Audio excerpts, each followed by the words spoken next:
بسم الله الرحمن الرحيم السلام عليكم ورحمة الله وبركاته دمانتين قفل با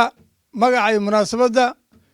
مقام كيسا انت هو تو ايام كل سلامنا يا سلامة السلام السلام عليكم ورحمة الله وبركاته ان نمان كان ولا له وهل كان فديه horta waxay u maleeyaan inay meel leen qabow u socdaan waxaan idin sheegay naari meel qabow ma laaleer moogta badana waxa way biyada wada dhanaan Soomaha badaha qaar markii laga reebo hadda ka hor waxaan idin sheegaa in adeerkay aniga Alle raxmo waa dhintay wuxuu rabay dawladii oo marka aniga dawladii ugu dambeysay marka runta laga kaco waxay dawladii Maxamed Siyaad Barre xildhibaan u doontay qado sameeyay dhowr maalin casuumay maalintii dambe wuxuu yiri halay duceeyo وحسوسا odayaashii mid kamid ah wuxuu ku yiri in hadii afyara la jira Alle raxmo wuxuu yiri afyaro hadii khayr ku tahay Ilaahay ku sal hadii ka reebo dhah ya hadii ka reeb meesh hadda nimankan hadii ma ogolo Soomaa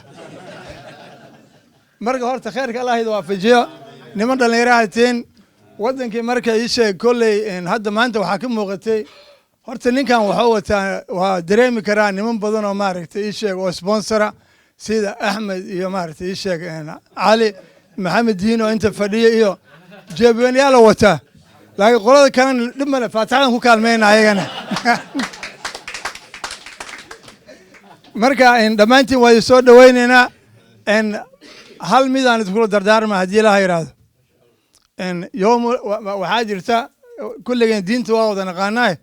يوم لا ينفع مالا ولا بنون إلا من أتى الله بقلب سليم وحال إذا باهن ياهي